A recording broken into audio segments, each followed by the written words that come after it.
Pitt won the toss and deferred to the second half. Toe meets leather, brothers and sisters, and we're underway here at Heinz Field. Alex Kessman, stud kicker for the Panthers, drives it through the back of the end zone. It'll be our first opportunity to see Austin Peay and their quarterback Jeremiah Oatsfall, who, you know, we talk about some of the players coming back from injury, Mark. Here's Oatsfall, who was a star for this team, the 2017 Ohio Valley Freshman of the Year. 2018 had a big year, then got hurt just 2 games into last year. Now he's back.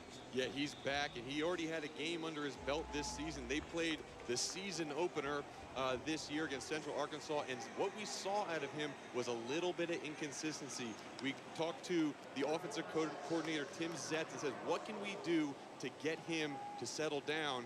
And that poise in the pocket, using his legs to run the ball when needed, is something they're going to look for early. Start to throw right off the bat. Oatsfall completes. His wide receiver on the outside. That's D'Angelo Wilson, the reigning Ohio.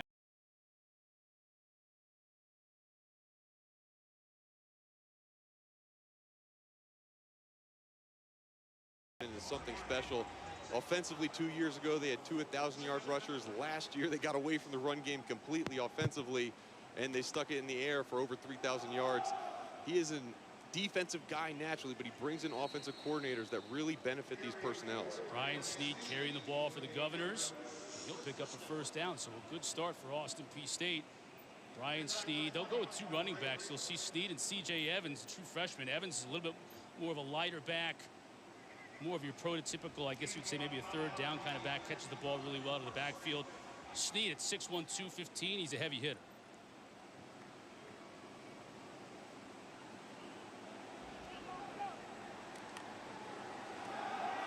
Brings some pressure off the edge, gets away from Oatsfall, and they're going to rule this an incomplete pass. The whistle came a little bit late there.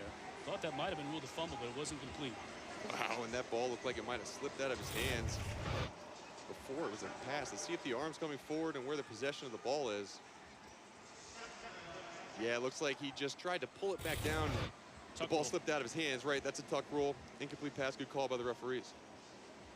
But it does bring up a 2nd and long, something that Tim Zetz, the offensive coordinator, said they did not want to get into because 3rd down comes next, and that's when the pass rush of Pitt takes over. Pitt showing blitz, they come, and they bring the ball carrier down in the backfield. Paris Ford. Paris Ford, to me, is the best run-stopping safety in the ACC. And you saw him there come down, creep to the line of scrimmage at the very last second, and blitzed right through an open gap. Sure tackle in the backfield, and now we have a 3rd and long situation. And look for different sets out of Pitt, maybe 2 defensive linemen down and 3 defensive linemen down. And you got to expect pressure on Jeremiah Oatsfall. Snead in the backfield with Oatsfall. 3rd down and 13 for the Governors. Pitt showing pressure up the middle. They come with it. Oatsfall now flushed. Gets rid of it downfield. That's going to be intercepted by Paris Ford. Oatsfall forced it, and Paris Ford was right there to pick it up. First turnover of the year forced by the Panthers. Now we'll get a chance to see Pitt on offense. Fantastic play by Paris Ford, but this is what we're talking about with Jeremiah Oatsfall. Panicking a little bit, getting a little bit nervous. You see him escape the pocket, pressure in his face that Pitt is known for. You just got to throw that ball away and punt the ball downfield. But 2 fantastic plays back-to-back for preseason All-ACC player Paris Ford.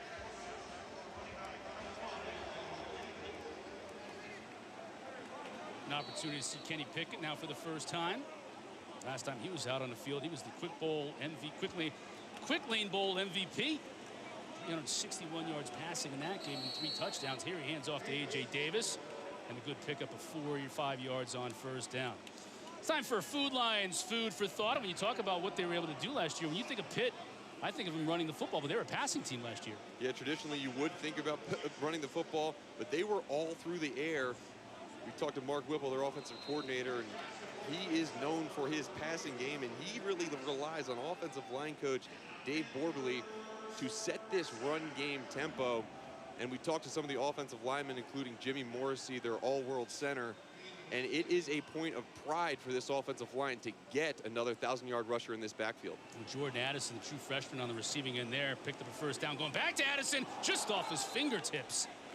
And you certainly got an opportunity to see the explosiveness of this young man out of Frederick, Maryland.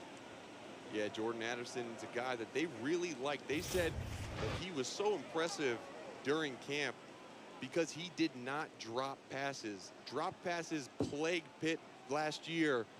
Obviously, I say that, and he dropped the pass right there. But what they're looking for is consistency out of these young players, and they have been so impressed with how their freshmen have performed up until this point. But now the lights are on proverbially, and it's game time. Pickett keeping it, makes a move and gets outside. He'll pick up the first down and a lot more.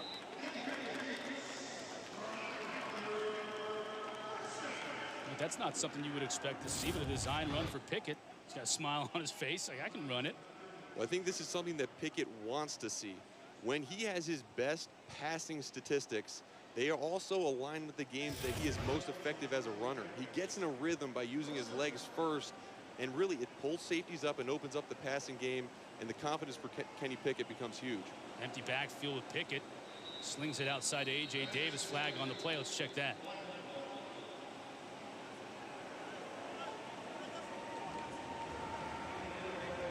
Offense.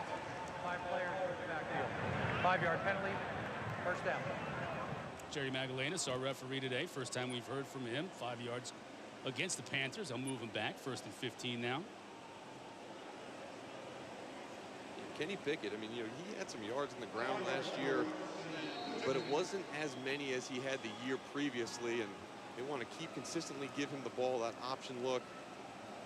Davis, a lot of room to run on the left side. Scoots for about 9 yards. Another flag on the play, though. Let's check it.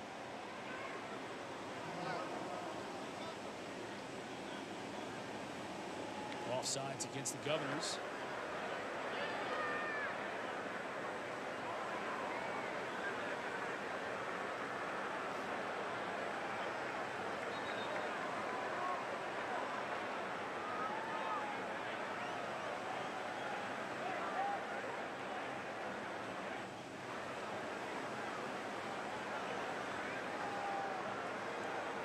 As we wait for Jerry Magallanes to give us the call, Pitt deciding on down and distance how they want to operate here. It's a good look at Coach Narduzzi.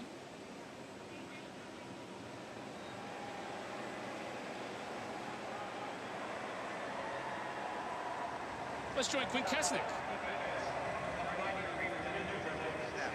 5-yard penalty. Replay first down. Coach Narduzzi, Coach Narduzzi left that decision up to offensive coordinator Mark Whipple.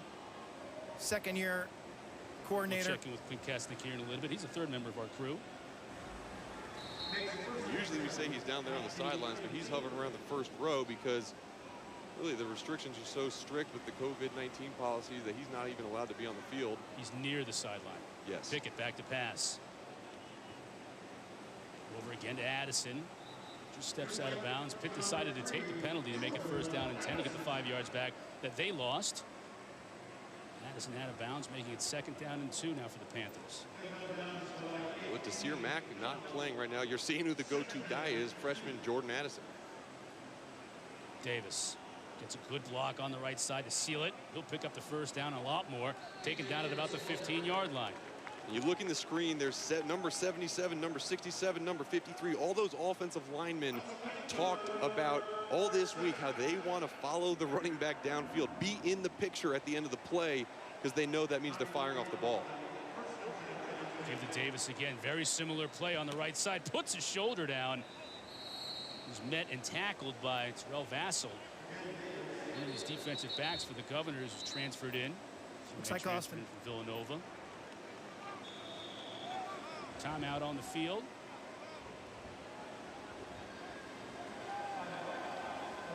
Austin Peay wants to talk things over, and Marcus Lovings. Pitt on the move. We'll be back to Heinz Field after this.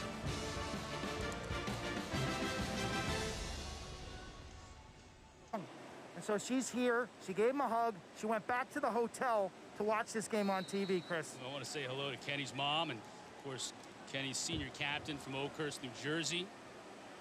Hoping to lead Pitt to their 1st score of the season. They were terrible in the red zone last year. Only 47% of their trips in resulted in touchdowns. They're looking to change that right away here. Davis barrels over the defender, puts the ball in the carpet, but they'll rule him down right at the 5-yard line. And interestingly enough, You look at the play they ran first, a run play. Remember, Mark Whipple's pass offense last year, they only ran 38% of the time that they were in the red zone. So already with one run on one carry, that 100%, they're already disproving that stat line. Let's see if they continue with it.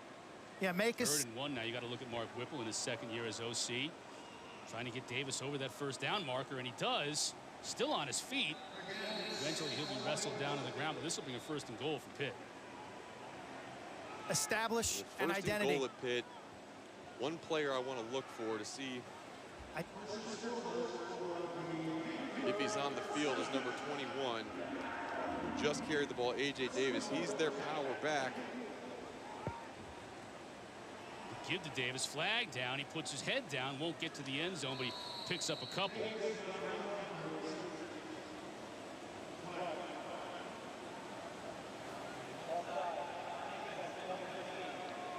Under the snap.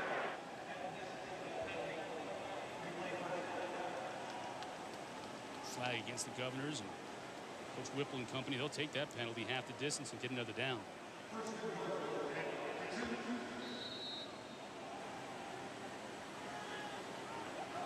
Daniel Carter in the backfield. He'll kick the carry and he'll score.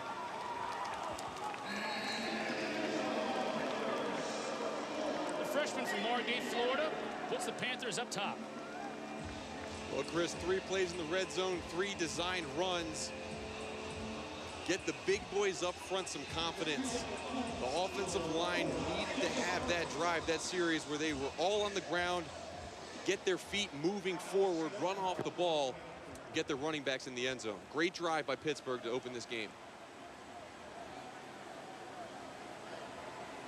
Alec Kessman in for the try.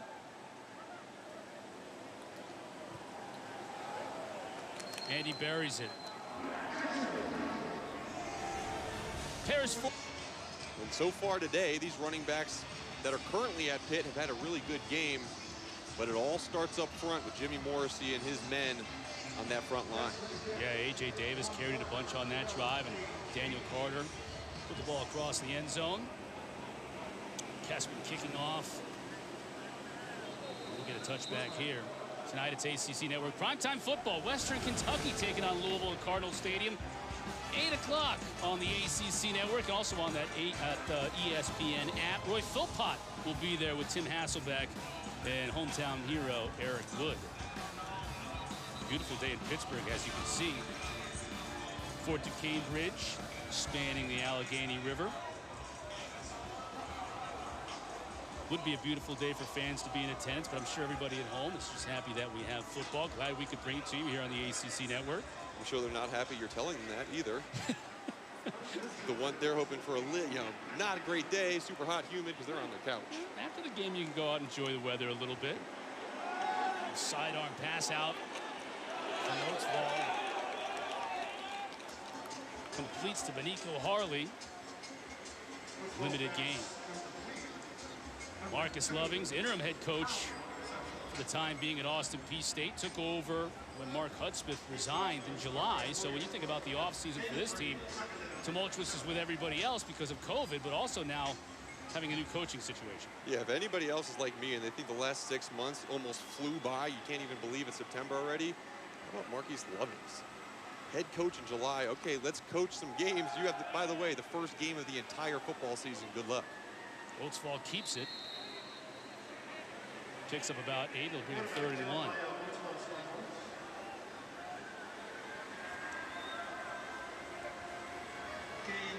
Interesting for Lovings. He was basically working with Hudspeth for the better part of a decade at Louisiana Lafayette, a couple of other places. So the transition was fairly smooth as it can be in July, a couple of months before the start of a year. We talked about his desire, just the desire to be a head coach. He said he's dreamed about it since he graduated high school in Gainesville, Florida. So he is currently living his dream right now. Wildcat set with Sneed, who took the direct snap. That's going to be close. I believe he got it. The officials are coming in, marking it right on the 35-yard line, and it will be a first down. Going fast on the ball.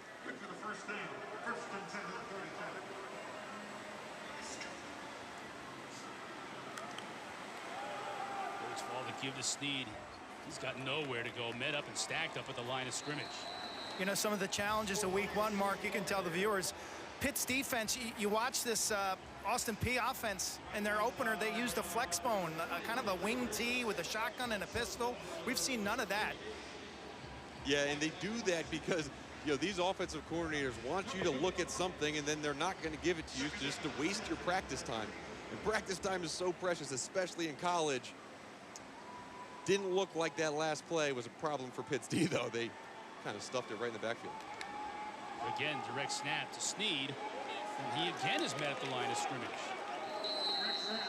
Interestingly enough, I think that was Benico Harley who motioned in from the wide receiver. You're right. And they switched it up, so they have been doing. So this is something new, right? You talked about that wing tee spread set that they ran, that triple option look. Now they're motioning guys in to take direct snaps. And Benico Harley's a guy. Last year he threw for a touchdown pass, and in their first game he threw a pass on a reverse. So that's always a threat.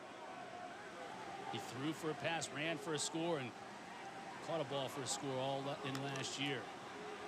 Quickly, tried to get it out to Wilson, and it falls incomplete. Tried to set up the screen, just couldn't connect.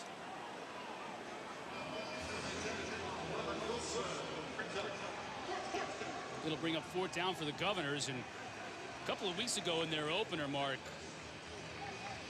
because of illness, they didn't have any long snappers on hand, and so they decided to just have Oatsfall take a couple of steps back and punt. Now it looks like, as you can see, Nick Screenock is in attendance here today, long snapping the ball, so it might be a little bit more conventional for the Governors. Cole Deeds is back to punt.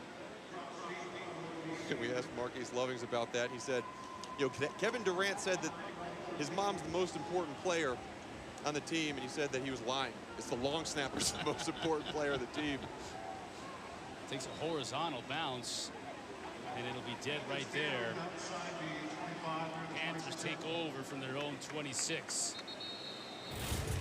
Cole drive downfield for a score. Offensive coordinator Mark Whipple hoping they can do just that in the second drive as they get set to take over from their own 26. Yeah, it's Whipple's second year with this Pitt offense, and you know, he admitted this is a difficult offense with a lot of verbiage. It's an NFL-style offense, and you see right now Kenny Pickett lining up under center in the way that NFL quarterbacks do. Going downfield, trying to find Jacques Louis, and he does. 25, 15, inside the 10, and just gets tripped up at the 6.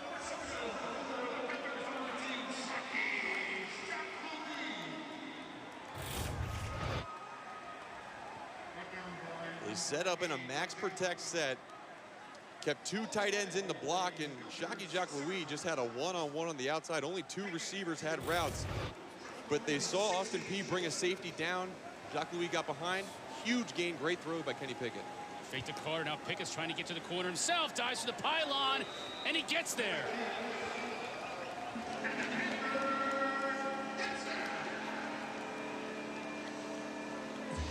Pickett's second successful run here in the first quarter. This time he finds Pater. Yeah, this is exactly what this Pitt offense needs throughout the season. We talk about how infrequently they ran the ball last year. Again, a designed quarterback run freezes the outside linebacker with a little stutter step. But you see Kenny Pickett's speed and able to get to the corner, get to the edge, lays out, scores a great touchdown, and that will only improve his passing game with that threat of being able to run on 1st and 2nd down. Casman for the try, and he splits the uprights. Panthers up 14-0. Without their starting tight end Lucas Krull, and Taysir Mack is out with injury in this game too. So Jacques Louis with an opportunity. What a move. Oh my gosh, off the line of scrimmage, the double move. He gave him a little shock and a little Jacques Louis right up the field with that huge touch. You like that one, Chris? That's what he's going to call that move? Jacques Louis, I like that. Yeah. The shock. We used to pick it with the score. We used to call it the whoop wop because there's no name for all those moves. Yeah, it's whatever you want it to be, and whatever Jacques Louis wanted to be there, he made it work.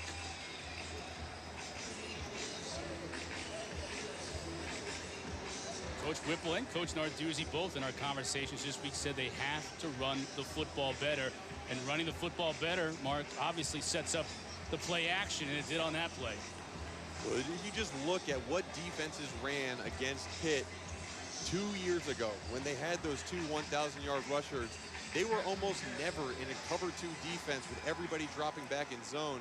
Last year, they saw predominantly zone defense with nobody up in the line of scrimmage. So what running the ball early does is allows man-to-man coverage on the outside for these wide receivers and brings a safety up into the box to expose plays just like you saw there.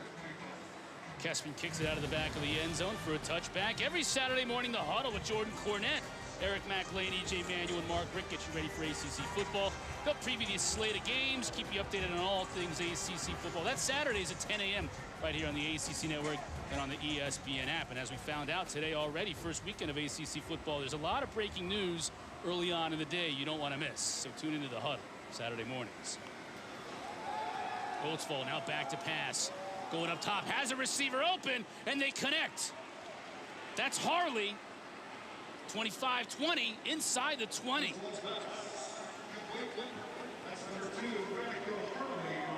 A.J. Woods finally makes the stop, but not after a long game. And right here, look at all the Pittsburgh defenders that are within 15 yards of the line of scrimmage. Jeremiah Oatsfall is experienced enough to see that and know that if he can step up in the pocket, he can get receivers open downfield. That's that man-to-man coverage on the outside that Shockey Jacques-Louis took advantage of on the other side of the ball. This time, it's Benico Harley getting behind the defense. Harley with a breather. C.J. Evans now flanking Oatsfall in the backfield. Oatsfall to fake to Evans. Out into the flat. Couldn't connect with Wilson. And D'Angelo Wilson, he is the guy. He missed the first game of the season, but he's back now, and a couple targets have gone his way. But it's really interesting how the timing is off. Maybe it's because he did not play in that first game, but Jeremiah Oatsfall and D'Angelo Wilson need to get on the same page if they want to have a chance in this game. Yeah, Coach Loving's talked about Wilson's catch radius much better than you might suspect from a player who's 5'9". Evans tried to scoot outside, but the pursuit was there by Pitt, led by a host of tacklers, including John Morgan out of that linebacker spot. Yeah, back to D'Angelo Wilson. You talk about a catch radius, and usually it's just the wingspan of your arms, how long you can reach outside. But what he's able to do is control his body in the air. He's able to manipulate his movements while he's going through the air, so that way he can extend that beyond just the reach of his arms, and he makes spectacular one-handed catches as well. 3rd down and 10 for the Governors. Oatsfall to pass. Tried to get it to Benico Harley, and he got hung up. The defender that time was Jason Pinnock defending on the play for Pitt. Yeah, Jason Pinnock so physical at the beginning of this route, or at the top of this route. He just is all over Benico Harley, and if Benico Harley decided to run a fade route, that would have been called pass interference, but because he stopped and turned around, the refs let it go. I'm sure if you're an Austin Peay fan, you're not liking that call. Probably claiming it was a little bit further downfield than they would like, but it leads to 4th down, and Graham Paulette now into kick for the Governors, trying to put Austin Peay State on the board.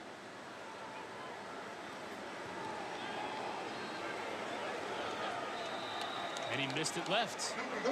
So an opportunity goes by the wayside for Austin Peay, and the Panthers keep the Governors off the scoreboard.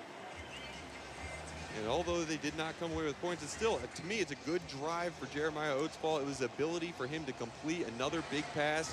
He finished the game last week with a couple huge passes, one in particular to Jay Parker to give him a little more confidence. And all these things will do in this abbreviated 3-game season they have right now is give Jeremiah Oatsfall the confidence going into the spring where they will play their full season. And that will grow this team immensely. Look at Kenny Pickett. Threw for over 3,000 yards last year. Completed 62% of his passes, but only 13 touchdowns against 9 interceptions. The end around. Little flip that time to DJ Turner, transfer from Maryland. Nice pickup. They really like DJ Turner. He's only been here for a week to 10 days, but he has learned this offense very quickly, and they'll use him for plays like that, the little reverses, the pitches, and the screens on the outside. This time it's Carter. Powers his way to the first down for Pittsburgh. Kesnick, what do you got? Kenny Pickett seems to be operating with total comfort right now.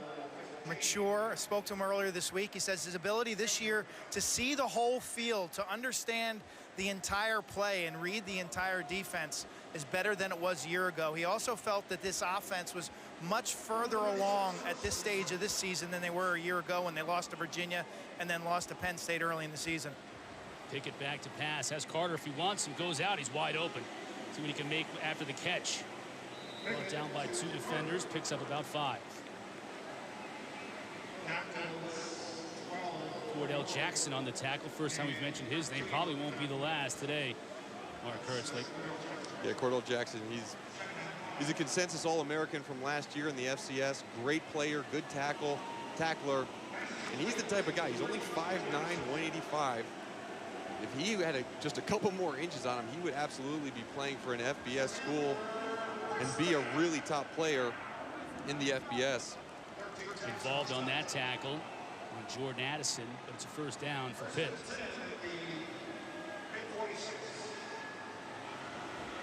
Pickett again back to pass.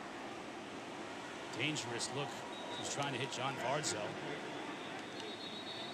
And actually a good job by the defensive back that time. Of course, in Jackson for Austin Peay not lighting him up and getting the penalty called on him because he had the opportunity. Back in your day, it might have been bad news for Vardzell. Oh, goodness, Vardzell.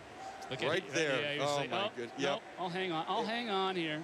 And honestly, I mean, to me, that's even a little bit high, but it wasn't forcible contact to the head. But what I mean, could have been that if Ed Reed was back there, night. Chuck Cecil. They didn't run those routes in the 70s and 80s. No. I mean, those routes didn't even exist. That's why Chuck Cecil had a job.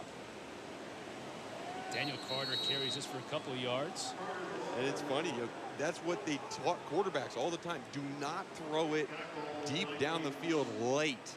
Deep down the field in the middle of the field late. Because of that reason, it's either going to get interception or you're going to get your wide receiver killed.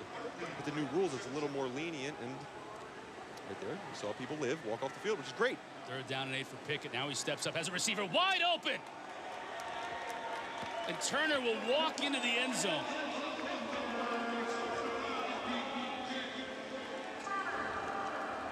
As that play was developing, I saw DJ Turner at the top of the field just a second before Kenny Pickett saw him. I was wondering if he was going to get it out there, but such a good job. He had to move his feet and get off the spot. He stepped up, made a great play downfield for another touchdown.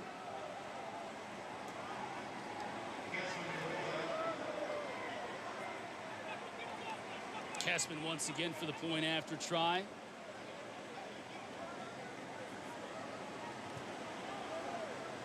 Handed is good.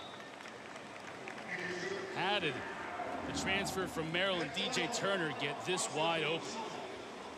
Well, they had a combination route on the outside, and they sent a couple guys upfield at the same time. And you see at the top of your screen, the safeties are down inside the box playing a cover 3, but as the corner comes up in a cover 3, you never want that to happen where the deep safety is also coming up. Really a blown coverage by Austin Peay. But the impressive part is that Kenny Pickett found him. Too often quarterbacks just don't happen to see that guy. That time he did. Great throw, easy catch, easy score. And a big opportunity for these wideouts with the tight end Krull and Taysir Mack out with injuries today. So chances for DJ Turner, Shockey Jacques Louis, John Vardzell.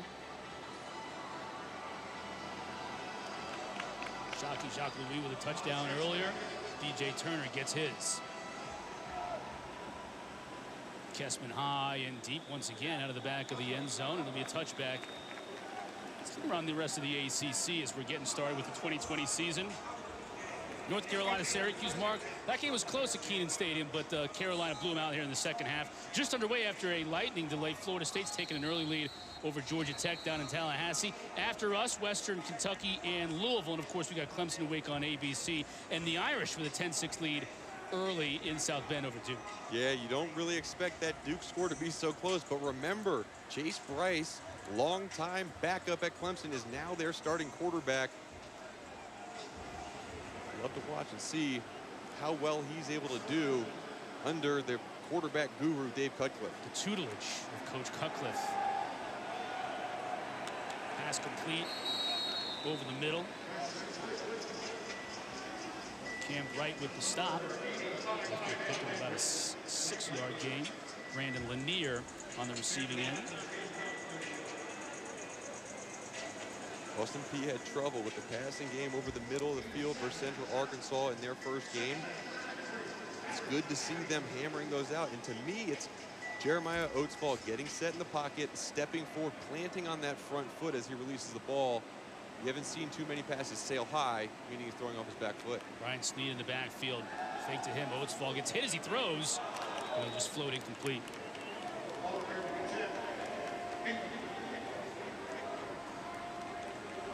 Under a minute left to go in this first quarter. A big play from Austin Peay in their last drive, but other than that, they really haven't been able to get anything going offensively, and now they're down 3 touchdowns. No, big plays are what you're going to need to have, especially when you're an FCS team coming to play an FBS team. You can't turn the ball over, and you need to have some big plays, and we've obviously already seen the ball turned over once. You need to capitalize on some of these big plays going forward. Wilson's in the backfield along with Snead. Give to Snead and just nowhere to run. Elijah Cansey in there for Pitt. Big old number 92, Tyler Bentley. Well, that's back-to-back plays where Elijah Cansey has made a difference, getting in the backfield. Pressure on the quarterback the first time, a huge tackle for loss. This guy's only a redshirt freshman. Got a lot of upside potential. Pablo Baldonado, the young man out of Rome, Italy. Banked up on the play. Coach Narcuzzi. He and Randy Bates will go to the farthest corners of the earth to find talent. See, take a look at 87. Yep, right there. See if someone comes down on his ankle. Oh, it's that left leg got caught under the pile. Yeah.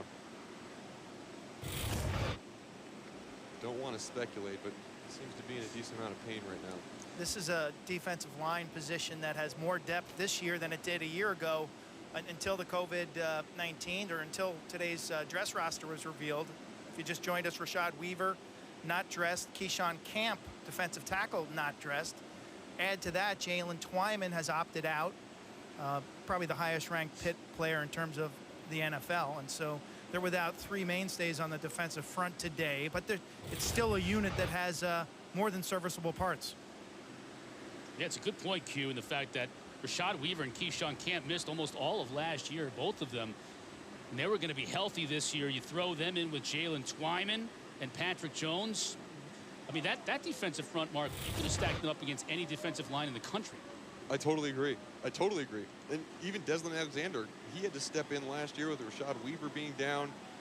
And oh, by the way, he just only had 5.5 sacks. I mean, they can do a lot up front.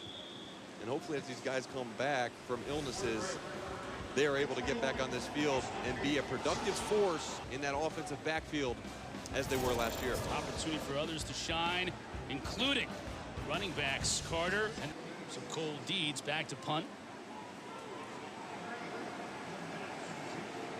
And Jordan Addison is back to receive this punt, the true freshman out of Maryland. High, short kick from Deed. Addison with the fair catch. He'll make it at his own 35, and Pitt will take over there.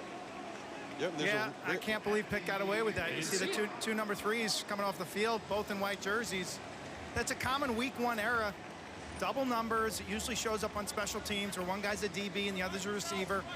These officials, too, also in week 1. But 2 number 3s, that is as a uniform penalty violation. Well, I mean, as Mark Hertzlich used to say in his playing days, after throwing an elbow or maybe a little malfeasance under the pile, it's only a penalty if you get caught, right? Yeah, I mean, that's exactly right. Accepted penalties are the one that counts. Non-called penalties definitely don't count. Vincent Davis in the backfield, end around here. This is Addison, the freshman, showing his wheels. He'll pick up the first down near midfield. It's really interesting to see what Mark Whipple is doing right now with Jordan Addison, because so many balls have been in his hands in this game. I got to imagine they're trying to see how he can conduct himself throughout the entire game, especially when he's gassed. They want to know how he can perform when he's tired. Addison spins out of one tackle, picks up about 1.5 yards. We want to welcome those who are watching Florida State and Georgia Tech over on ABC. They have a weather delay down in Tallahassee. Chris Cotter, Mark Hertzlich, and Quinn Kesnick here in Pittsburgh at Heinz Field. Pitt with the early offensive explosion in the first quarter, putting up 21 points with a 3-score lead over Austin Peay State out of the Ohio Valley Conference. And those of you who are used to seeing Pitt throw the ball last year, it has been on the ground. They've had 12 runs and only 7 passes to start this game. Pickett back to pass on this play. Plenty of time, and has a receiver. Just goes down and get it. That's DJ Turner, who already has a long catch for a touchdown earlier in this game. 51 yards for the transfer from Maryland. And you think that off seasons are wild and crazy and things are going fast. Only being here for 10 days. DJ Turner's already making a difference with this offense, and obviously a quick learner in this Mark Whipple NFL-style pass game. Addison again gets a block on the screen. Inside the 20, wrestled out of bounds at about the 17. Kobe Perry on the stop for the Governors. That looks like the defensive end, Hava Baldonado, who's shaken up in the last defensive series for the Panthers. That is bad news for a Pitt team. It's already thin on that defensive front today. Vincent Davis on the carry, gets it inside the 11-yard line, close to the 10. It'll be first down and 10 again for Pitt. You mentioned there's struggles in the red zone last year. Inability to really get a power running game together. They did score in their first trip inside the red zone today. See what they can do here.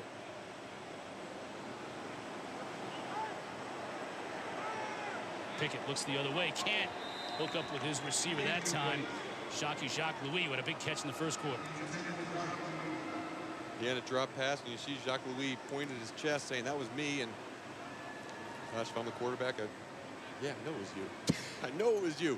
But something that obviously has plagued Pitt last year was the drop passes. That one not as much of a difference maker. But we'll see if now, second down, they put the ball back on the ground. They're going in the air. Vincent Davis out of the backfield. Defender misses a tackle inside the 5. Dives to the pylon, and he makes it. Touchdown, Panthers.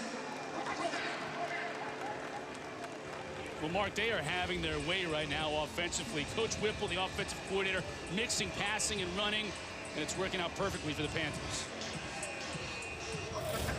And they established the run early in the first couple series in the red zone. Now they're going to the pass game, swinging out to the running back. Let's see if he steps out of bounds. It was close on where the ball is.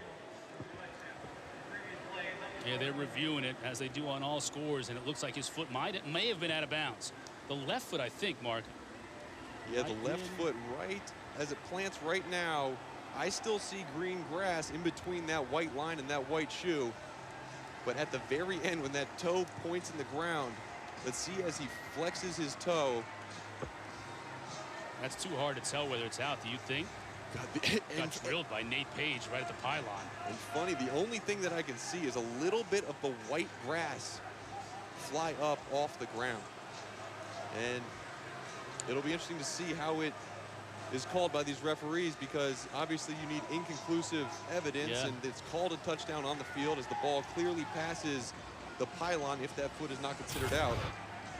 But let's just go back big picture. Mark Whipple, start this season off, so much criticism in the offseason about not running the ball, about relying so heavily on the pass game, and he admitted the communication between himself and his running coordinator, the all-line coach, Dave Borbley, just wasn't good last year. They didn't connect because they didn't know each other, and now they know each other better, and there's going to be much more of a mesh between run-pass the way this offense is set up. From that angle, it looks like the foot's out of bounds, don't you think? But it's just a totally different way of looking at it. From the sideline angle, it looked like he stayed in bounds. Vincent Davis, if it counts, it's a 10-yard touchdown reception. They're showing it up on the big screens here with no fans, and from my angle, they haven't shown us a view that says he was definitely out of bounds. Right. Rusty Acree is our replay official on the day. He's taking a good look at it. There's Coach Narduzzi. Wanted a targeting call that time on Nate Page when he hit Vincent Davis right as he got to the pylon. I think he's going to get that one. No, but as this play is being reviewed, they're going to look at everything. And let's see the crown of the helmet just duck down right there. The runner's left foot touched out of bounds, and the ball was at the 1 yard line. Therefore, the ball will be placed at the 1. It will be third down. The clock will start on my signal. Jerry Magallanes, the referee, explaining the call, much to the chagrin of Coach Narduzzi. It'll be third down and goal from the 1. One benefit of the mask is that you can't read lips very well. He has his mask pulled down. I think you could all tell what he just said there. Even if he had his mask up, we'll leave it to the imagination. I'm sure your imagination can run wild as to what do you think he's saying. Fiery individual, Coach Narduzzi. So much success as a defensive coordinator at Michigan State. Here in his 6th season at Pitt.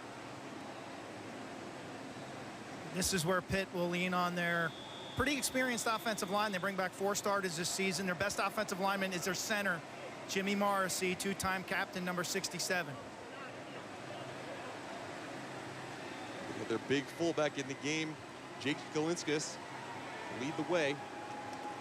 Davis looking to pick his way into the end zone, and he finds a way in.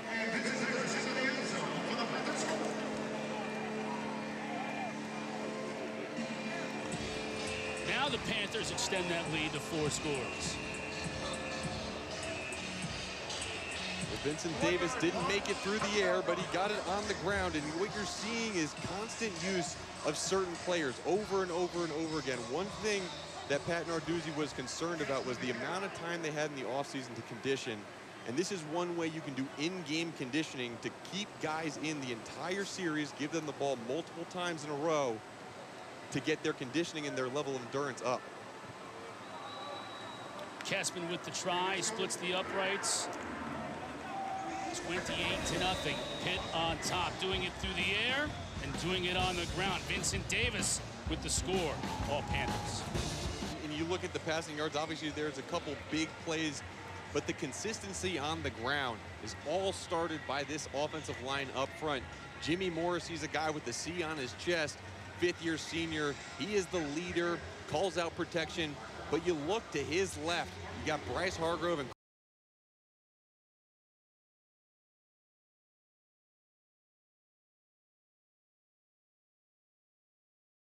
26. Let's hear from some of those Pitt captains. Hey, Mom. How are you doing? Hey, what's up? DeMar Hamlin. Sneed on the carry for Austin Peay State, and he picks up a yard. And that's something really cool that Pat Narduzzi did for his captains, where they usually have a banquet during the spring to announce the captains before the season. They couldn't have that this year because of COVID-19. They had all the players call their moms and tell them that they were named captain, and just some really cool conversations. Yeah. Kenny Pickett's mom drove all the way here from New Jersey today just to give him a hug. Jimmy Morrissey, as you mentioned, the center, all ACC, one of the 4 captains on this team. Oatsfall out into the flat. That's Benico Harley. Give him about 7 on the play. Bring him 3rd and short. Austin Peay really needs to get a sustained drive right now, don't they? Their defense has just been on the field, and they've been getting mauled lately. They have. And right now, it looks like they might be going no huddle, which to me is not what you want to do if your defense is suck and win. But 3rd down and 1. You got to look at Brian Sneed, or 3rd down and 2. Look for Brian Sneed, big number 4 in the backfield. He's an off-tackle runner.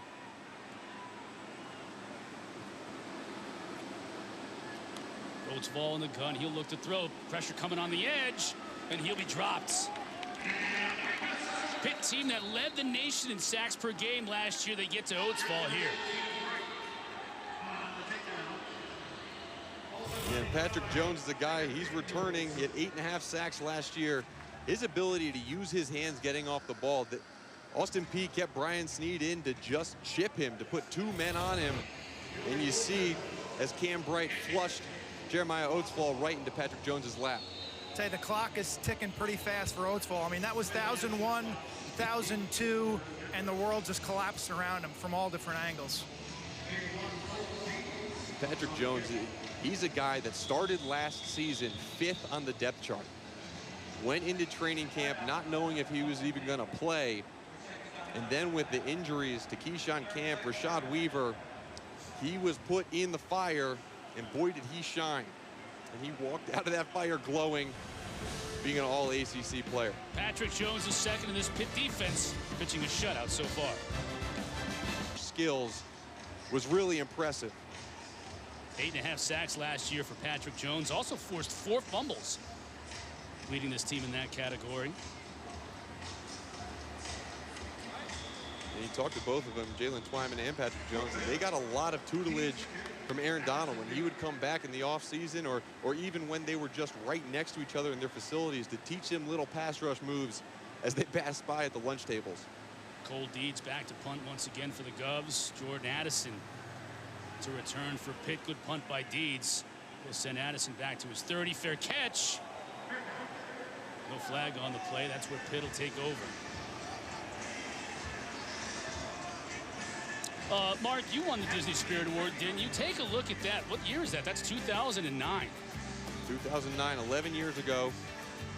And I won that as I battled through Ewing sarcoma, and then guy who we all remember and know very well right now, James Conner, and his fight through cancer, and really his ability to come back and just have absolutely phenomenal years for the Steelers. Continue that success. And there's a guy right there, Randy Bates.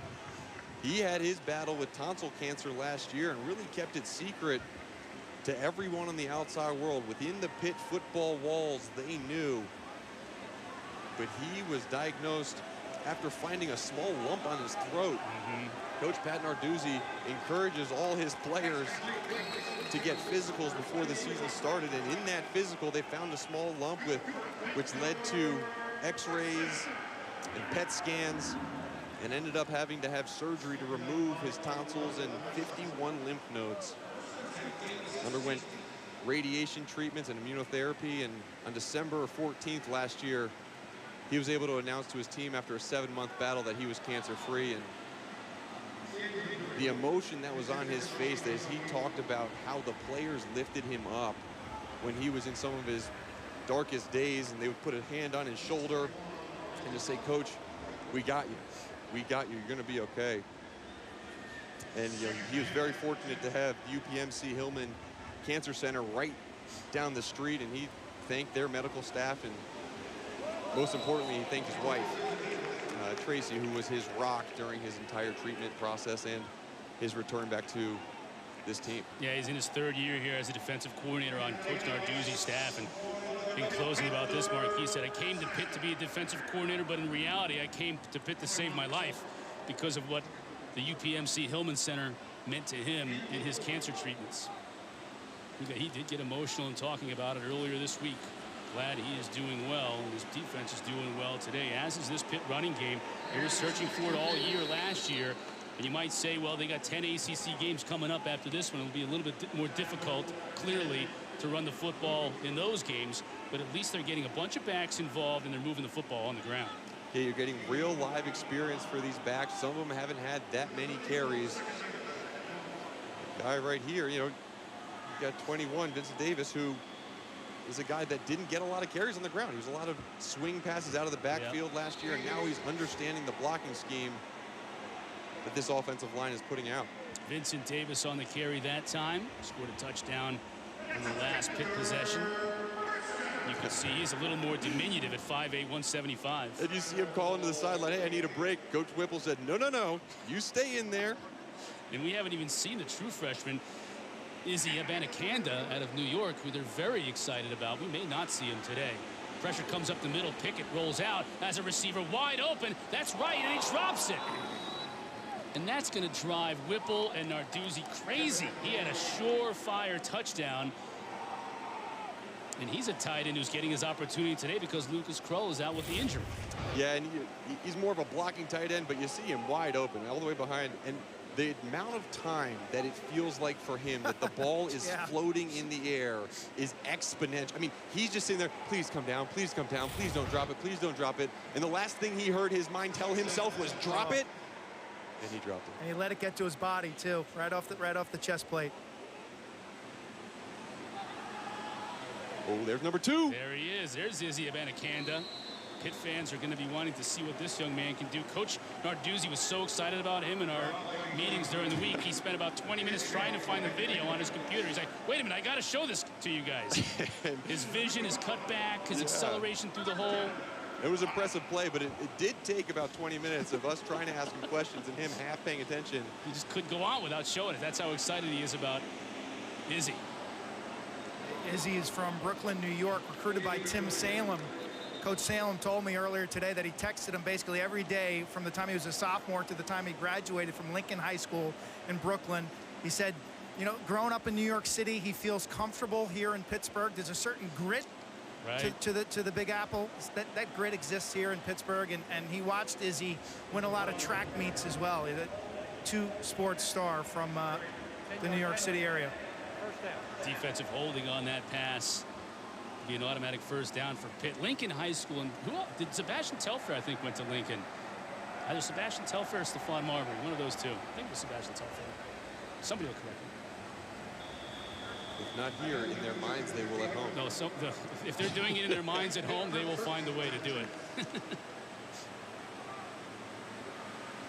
2 running backs set in again, bringing their fullback.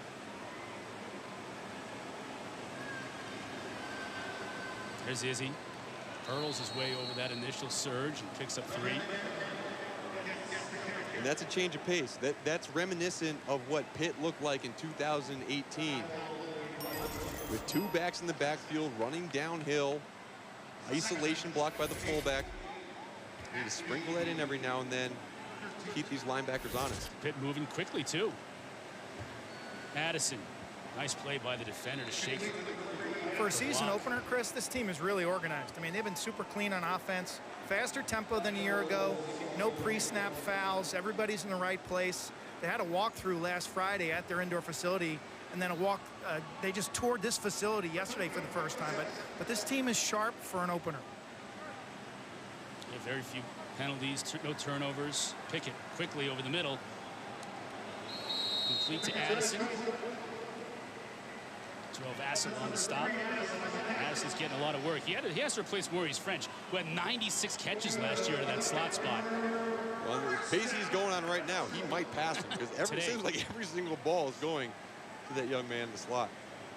Izzy to the goal line. Did he get in? He does. Touchdown for the freshman from Brooklyn. There is a flag down on the far side of the field. Could be a formation penalty. Judging by Pickett's reaction. Illegal shift, offense. 2 players moved and did not completely get set. 5-yard penalty, first down. Bring it back 5 yards. It'll still be first and goal. But they'll scrimmage from the 10. Let's see if Coach Whipple and Narduzzi keep Izzy Abanacanda in. Try and maybe get him his first career touchdown. First of what they hope is many.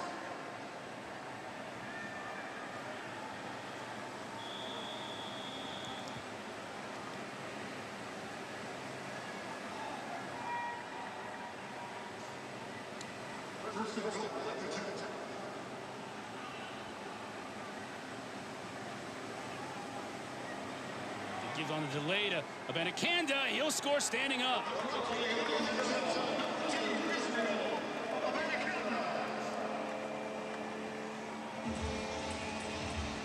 You see everybody coming over and giving him a little slap on the head saying, great job. You love when you see guys who come into training camp, come into spring ball, and they work hard and then they have success. And for a freshman like Abanacanda, what the coaches raved about was his consistency. He put his head down, he worked, and he just grinded. And he worked on his craft day in and day out. He's a guy that the coaches said, come 2 or 3 years, he'll be a leader of this team. Senior Kessman on once again for the PAT. It is good. And the Panthers extend their lead. The Company hope it's the first of many. Pitt, 5 different touchdowns, 5 different players. They've really spread it out. One through the air, 4 on the ground. It's been a very successful debut for this 2020 Panther team. Parker trying to slide his way through, get out to about the 27-yard line. Get the latest news and information from the ACC each morning with special guests from around the world of sports. It's Packer and Durham, beginning at 7 a.m. Eastern on the ACC network and on the ESPN app. West getting set to begin double duties. He, of course, is the radio voice of the Atlanta Falcons. One more week where he isn't calling a college football game. Dave Neal called that game up in North Carolina earlier today. West back in Atlanta.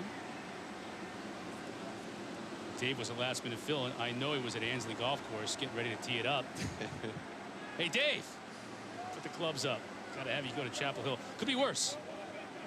Could have to go to a lot worse places.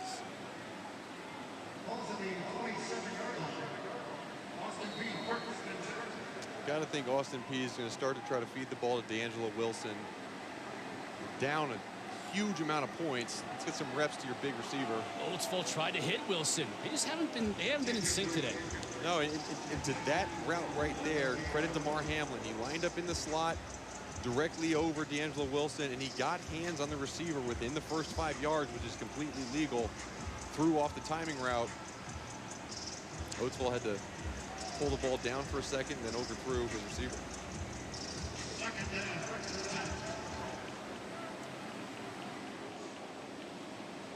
Second down and 10 now for Oatsville and the Governors. Harley in motion. Will take the handoff.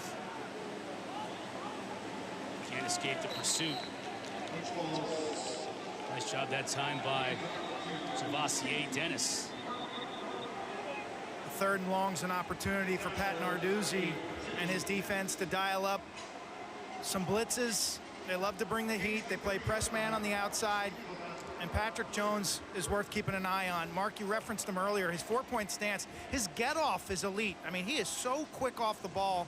You break down his tape, his ability to duck under defensive tackles who don't bend well and turn the corner stands out. I spoke to Patrick this week. He said he's just grateful to be playing real football this fall.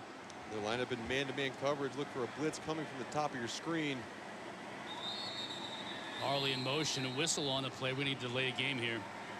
Delay a game, offense. 5-yard penalty, 3rd down. One thing about Patrick last year, 8.5 sacks, but more than that, he created 32 incompletions. You think about that. He's a senior now from Chesapeake, Virginia. His dad was in the Navy for 30 years. He grew up in Japan and Italy, where he played basketball and soccer. Credits those sports for really helping his foot speed and his coordination. Again, Harley in motion on 3rd and 12. Oatsville underneath hits Harley, but he had to go down and get it. So he wasn't able to keep his footing, and it'll bring up 4th down again.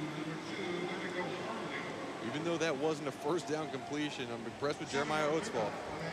A delay of game happened. He saw the pressure coming from the top of the field. That same pressure was called again, and he replaced the pressure with the football and hit his wide receiver. Those are the type of routes that are not going to show up as 1st downs right now, but those will give him confidence going forward. Another big stop by Pitt Steve. Let's see if the referees can spot the duplicate numbers by Pitt on the field right now. We have duplicate 3s again. Both DeMar Hamlin and Jordan Addison are on the field. Addison, a fair catch from his own 31. Nope, no flags. So they're standing right next to each other. So here's the deal. When Pitt goes punt safe, both guys are on the field. Players are splitting in half on the field. 2 number 3s. Here, as we see him coming off the field on that last punt return. And it isn't the first time today they've both been on the field at the same time. No, they're not really trying to hide it very well either. So that first screen, that's why they're supposed to be. One on the bench, one on the field. Hamlin and Addison both on punt return. Now going up top. Pickett finds his man. Inside the 10.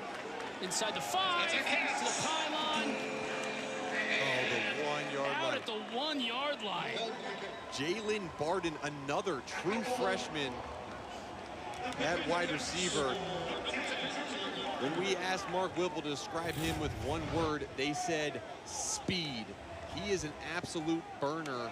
And from that inside position, great post route and stuck his foot in the ground at the top of that break and used that speed to get behind the defender. What's more impressive, yeah, they'll review where he went out. But what's, I think, even more impressive is Kenny Pickett putting the ball perfectly in stride. Catch, and the runner was out at the 1 yard line. The previous play is under further review.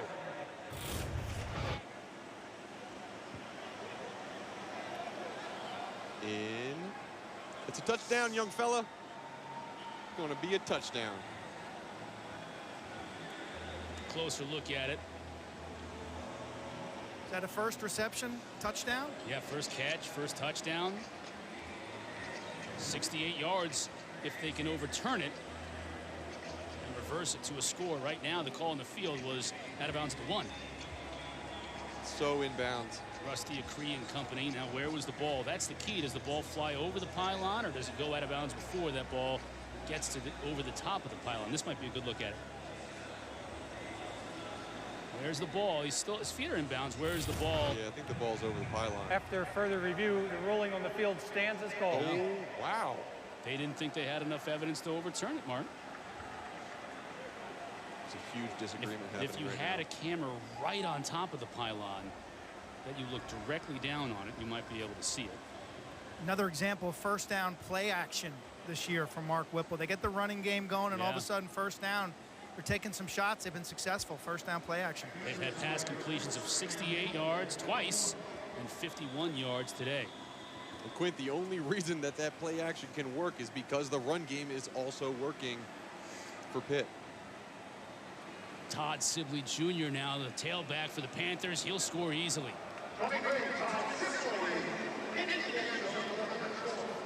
Jr. from nearby Akron, Ohio. Puts it in. And I have a feeling a lot of Panthers are going to find the end zone today. 6th different Panther to score a touchdown today. 71 in front of that play, Bryce Hargrove. Nice block by Shockey Jacques Jones, the receiver on the outside. Springing Todd Sibley.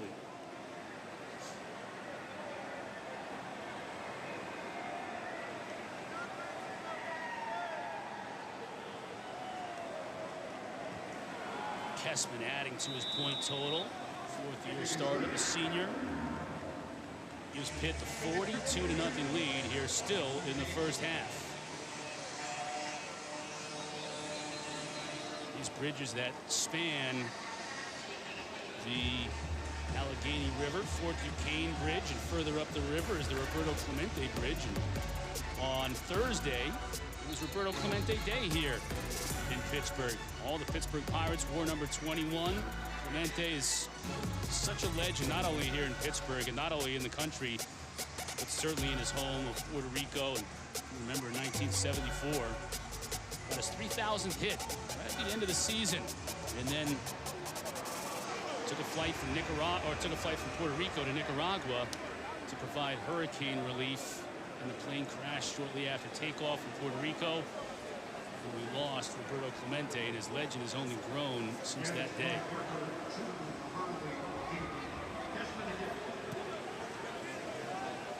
Number 21, revered number here in Pittsburgh. Parker on the return, tries to scoot outside, is brought down nicely that time by number 25 and number 14, Marquise Williams. Pitt's had 6 offensive possessions. They've scored on all 6 of them. Some of them quickly. Some of them they've been able to grind it out.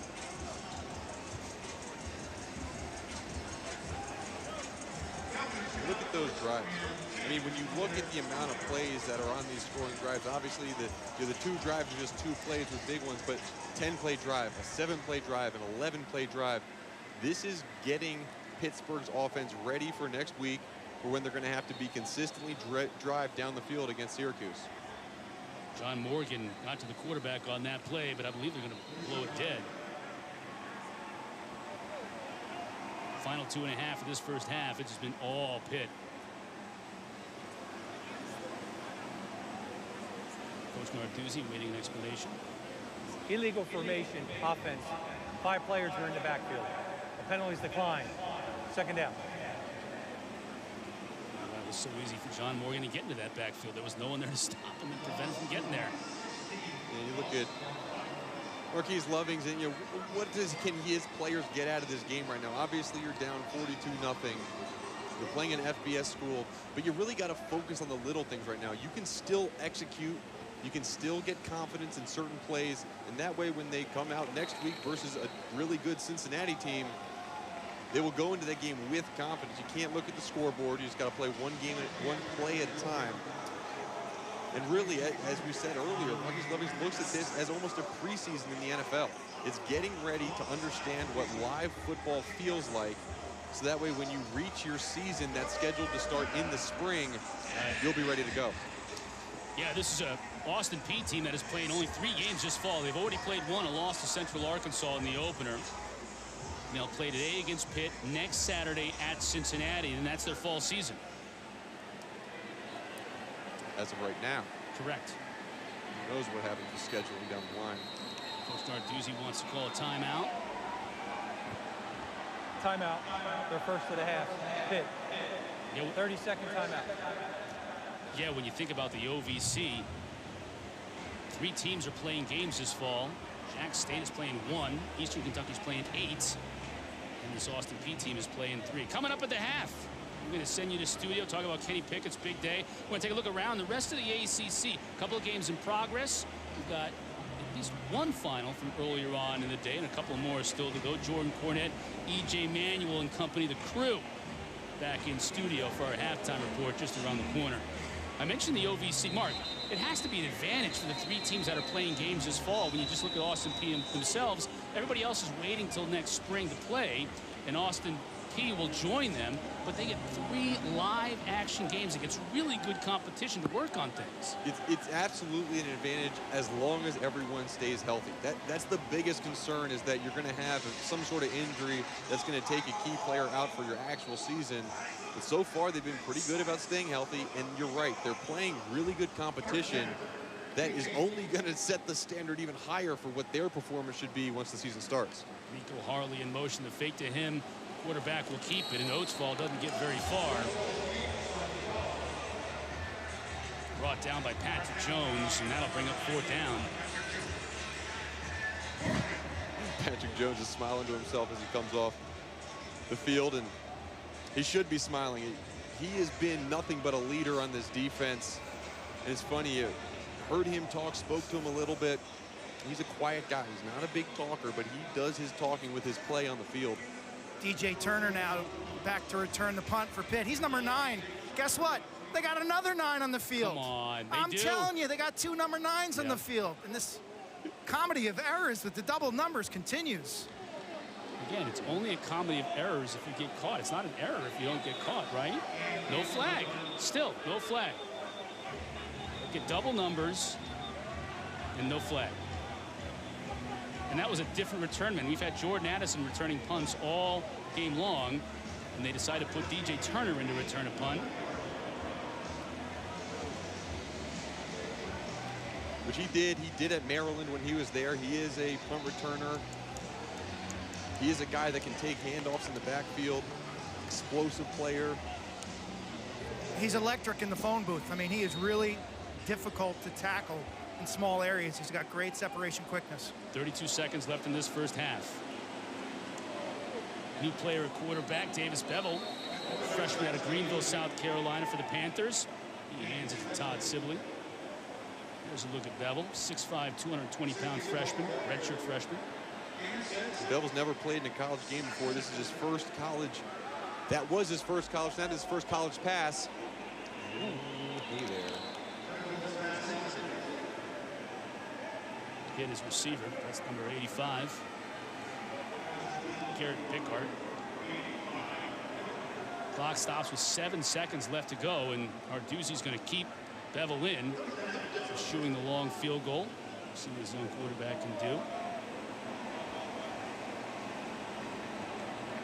Bevel to the sideline. It's a good throw. It was a good throw, good catch. He'll kick it. He's holding up 3 fingers, Coach Narduzzi. Kmart Mimes with the reception. Narduzzi does want to kick it. So he puts his redshirt freshman in there situationally to try and get Kessman, who has a cannon for a leg, into the game to attempt what will be a 42-yard kick. He has 8 kicks of 50-plus yards in his career, so this is practically a chip shot. Plenty of distance. Did he hook it left? He did. That's why they called to put the field goal kicker out, because just like anything else right now, they need to practice field goal protection, operation, and kick, and that one's one that Kessman's going to learn from. Probably the only disappointing thing to happen in this first half for the Pitt Panthers. Getting 6 different touchdowns, 6 different players. Our score 42-0. Let's head to the studio for our halftime report. Here's Jordan Cornette and EJ Mack, who was the returning big play receiver for them, were just injured. They're dressed and they're playing today, but they're just hurt. Each team has agreed to play the 3rd and 4th period, 10 minutes each. Our referee, Jerry Magellanis, letting us all know about that mutual agreement. So to finish that point, Mark, now you have a lot of other receivers that have had an opportunity to step up, including Shockey Jacques-Louis, DJ Turner we saw there in the halftime highlight with a touchdown catch. Jordan Addison's been exactly as advertised as a true freshman. Yeah, another guy, Jalen Barton, another true freshman at that wide receiver spot, who maybe isn't at that same level right now as Jordan Addison, but he showed that he has quickness and speed to get behind the defenders on that huge catch play down the end of the half. DJ Turner with the second half kick return. Here are our halftime stats, and you see Pitt balanced, getting some big plays in the passing game, but certainly controlling the clock and look at the first downs, 18-3. You really had the one big passing play from Austin Peay. Other than that, the defense has been unbelievable for Pittsburgh. Yeah, and the only reason you look at time of possession and they're even close is because every single time Austin Peay's huddling up, regaining their composure, letting their guys take a deep breath. They're just not as deep. They didn't travel as many guys as Pitt brought to this game. So 10-minute quarters seem to make sense to me. Joey Yellen in at quarterback for Pitt. Redshirt freshman from Mission Viejo, California. Send it down to Q. What do you got, Quinn? Well, it's a wonderful opportunity, Chris, for these Pitt players who have endured the training camp and all the unknowns, the Pac-12 canceling, the Big Ten. The guys told me they were walking on eggshells through the month of July and then into August. And to finally have a game and then to get to play if you're a second or third stringer is big news. Pat Narduzzi telling us this week that he spent the majority of training camp just talking about discipline, telling his guys they had to behave, really extolling to them the importance of sacrifice for the good of the team. That if you get sick, it puts the whole team in peril. That if you get sick, it puts your position in peril. And so far for Pitt, today has been an ideal start to this season. They'll get to play a lot of people here as kind of a reward for doing the right things in the month of August. There's Coach Narduzzi. We got a timeout on the field and an injured Governor as the staff continues to look at the player. We get a number on that. Coach Narduzzi talked to his team and said, you really have to earn the right to play in September. A lot of times you mean just by depth chart and position, but this was the entire team. You have to earn the right through your responsibility to even have football. They've gotten this far. They're playing a game, and they are looking good. Obviously, their opponent isn't up to what they're going to see later in this season, but as he said, at least they're playing football. Good to see starting linebacker Jack McDonald walking off under his own power for Austin Peay State. Daniel Carter carried on first down, picked up about 5. Good look at Joey Yellen. Yellen now flushed out of the pocket. He fumbles the football. Luckily, Blake Zubovic was there to fall on it. Josephus Smith is an interesting story in his own right. Got there to knock the ball loose. Yeah, Josephus Smith is a guy he's a preseason All-Ohio Valley Conference. His height and weight is astonishing. He's 5'9", 290 pounds. And when we asked, oh, there he is, almost getting up too to knock a pass down. He's got a little hops to him. But when we asked the coach, what does 5'9", 290 look like? It looks like me after quarantine. That's what it looks like. Well, he said he looks like a mini fridge. He does leg work, unlike you, Cotter. That's a lie. And he's got leverage on everybody. Well, I mean, everybody.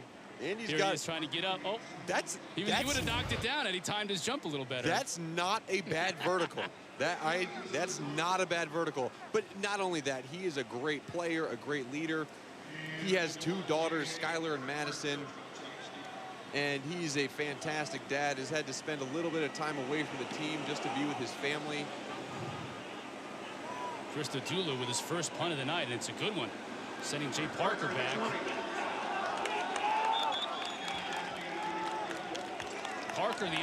Parker's like the Josephus Smith is 5'9", 285. Parker is 5'5", 149. Diametrically opposed. Right now, Governor's got to get something going. Follow at CFP extra yard. Governor's back at it. That's Oatsfall. Trying to take it himself, and he'll pick up maybe a yard. Jason Pinnock was there to bring him down. Oatsfall, you can tell by even just his body language, it's been a frustrating day for him. Yeah, it has, and he was hoping to get a little bit of confidence back throughout this game. Obviously, a very difficult opponent. But with that injury he sustained last year in the second game of the season, a Liz Frank injury on his foot, just to see him pull the ball down and run a little bit, get that confidence with his legs, should be good for going into next week, but also the following season in the spring. 2 backs flanking Oatsfall, both go out in the passing pattern. He tried to get it again to Benico Harley. Deflected at the line of scrimmage, falls incomplete. Now you got to deal, Mark, with this Pitt package. Well, they'll bring in some designated pass rushers, all sorts of exotic coverages and stunts and twists. Really a pressure mentality from Coach Narduzzi. Yeah, it is. And they have linebackers that are so good at pressuring. They don't necessarily have to bring safeties down. You see DeMar Hamlin and Paris Ford still staying back in coverage. But the ability of these linebackers to get to the quarterback really adds to the pass rush. They come with just 4. Oatsfall sprints out to his left and just can't connect with Harley. Seems like it's a fun defense to play. They're up in people's faces. They don't back down. All the way up in people's faces. Interestingly enough, Marquise Lovings, head coach at Austin Peay, refers to this defense as the mustache defense because they're right up in your face. I like the mustache. Right up defense. in your mustache, yeah. Coach Lovings has a mustache. Coach Bates has a mustache. Defensive coordinator for Pitt. We saw Tim Zetz growing a full beard. The offensive coordinator for Austin Peay. Cole Deeds with the punt. I feel like the mustache is making a comeback. Turner's just going to let it bounce, and Pitt will take over from their own 39. Panthers take over, up by 42 in the third. Which was in this very booth last year against Pitt, and Coach Adazio called me a dude because Adazio loves mustaches. He rocks them often. He's like, hey, you're one of my dudes with that mustache. He loved it. Of course, he got fired the next day, but I was the last dude he ever had at Boston College. Now he's out of Colorado State. I like that. That's something to hang your hat on, Chris. There it is. The last dude. This is... That was a good look from November last year. And it was cold, right? You were keeping your upper lip warm with your mustache. Correct. It was very functional. It was functional. Try that again this year. Vincent Davis still on his feet. Big time run by Vincent Davis. This running back by committee, backfield. A lot of guys are going to carry the ball. It's not just today. We heard from Narduzzi. It's going to be A.J. Davis. Todd Sibley scored a touchdown earlier today, as did Daniel Carter. You saw Vincent Davis and his ability, his elusiveness here. I think the funny part is that Pat Narduzzi was hoping that someone would become a clear, defined #1 running back. But with the success that they've all had, it's really tough to pinpoint who's going to be #1, #2, #3, #6, #7. I mean, everyone has done a really good job at that running back position. Vince Davis bouncing it outside. He's going to lose a yard.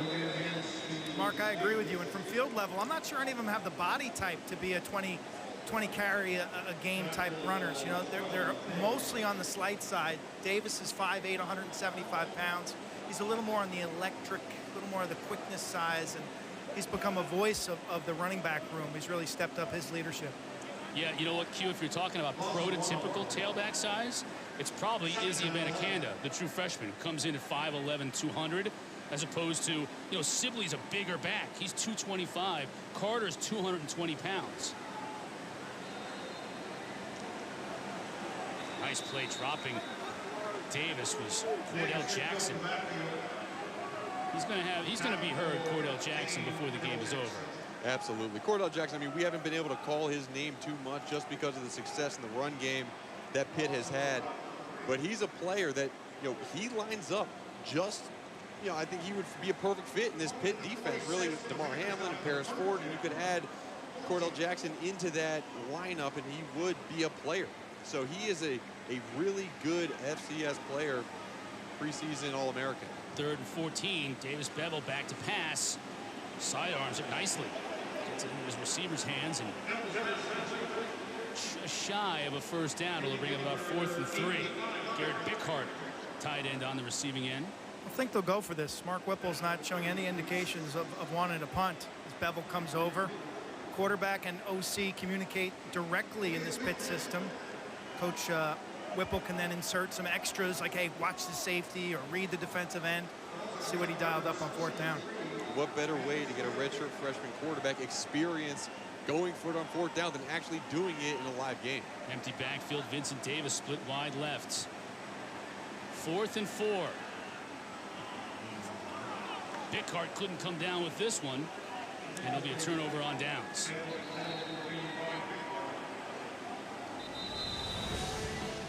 Pitt still up by 42. Austin Peay with the ball when we come back. Vision's top 2 will compete for the ACC championship. And that ball in and out of the hands of the defender, Eric Hallett. He's going to be kicked. That's another drop, even though it's on the defense. That should have been a pick, maybe pick 6. That's push-ups. Yeah, that's brutal. Hallett, backup free safety, getting an opportunity to play as Coach Randy Bates, defensive coordinator, pulling some of his starters, including DeMar Hamlin.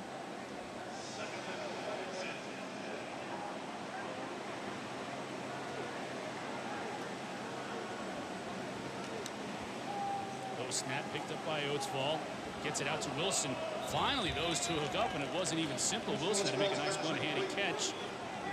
Pick up of about 4 yards. I mentioned the game against Duke, the Notre Dame game earlier in the day. Irish survived 27-13. Got a late turnover to salt that one away. North Carolina was close against Syracuse in Chapel Hill before they pulled away late. And Florida State and Georgia Tech, that game delayed for quite a while because of weather, but Seminoles up 10-0. Yeah, when you look later tonight on ACC Network, I can't wait to see what Louisville does offensively. They have such dynamic players in Tutu Atwell, Mikael Cunningham, Jarvie at quarterback. Hawkins. Man, it's so much fun to watch. It really is. The way Scott Satterfield has gone in and really just turned that program completely around, they are an exciting team to watch. A.J. Woods on the coverage that time as Oatsfall tried to hit Wilson. Tonight at 11 o'clock Eastern, the Huddle Quartet, Jordan Cornette, Eric McLean, E.J. Manuel, and Mark Richt are going to be back with complete breakdowns of all 6 of those games you just saw, the 6 ACC games today. The Huddle tonight right here on the ACC Network and on the ESPN app. Lots to talk about. DJ Turner back to receive this punt off the toe of Cole Deeds. Mr. Deeds. Probably too old school for many of you viewing at home. And Deeds off the side of his foot. Turner's just going to let this one bounce, and it's picked up at a 28-yard line. That's where it's blown dead. Pitt will take over. Mr. Deeds, I like that. I like the reference. Did you like that? I did like that. All right, good. It's too easy and terrible at the same time. I feel like I could just see you sitting at home on your couch, watching Mr. Deeds making your own times. Buttered popcorn in the microwave and just having it on a repeat and laughing hysterically. That's probably a stretch. The story before that laughing hysterically part was close to accurate for the last few months, but glad I got football. Glad I got work now. I'm working football games and working this one in the ACC. Joey Yellen, receiver out here in the flat. Seeing good energy on the Pitt bench. Yeah, they like that one. Yeah, they sure did. And you love seeing that. You know, anytime you see teammates start giving a whoa on the sideline, like they did for Thompson on that catch, you know something special happened. Yeah, Mark, I was going to say, Mark, what's your level of engagement if you're a starter and now you've been pulled from this game? What's your role? What are you doing on the bench here? Well, especially with no fans in the stands, you have to become cheerleaders immediately. I mean, you're getting a lot of guys in, getting a lot of experience, and they're making plays, and they need to know that the players that they look up to are watching, and they're seeing them make those plays. And I think that what you see from this Pitt team is people up on the sidelines, and the seniors are watching and cheering on the younger players. False start on that offensive line. False start, offense, number 68. 5-yard penalty, first down. Blake Zubovic, the guilty party. Let's send it to the studio. Jordan Cornett. What's going on, JC? Fellas, let's take a look at the Fansville studio update from Tallahassee. Georgia Tech, Florida State. Tech looking to get on the board. 22-yard field goal. Janarius Robinson says, not on my watch, blocks it. Florida State still leads 10-0. Not a full 60 minutes. Are we docking Cotter and Herzog's pay?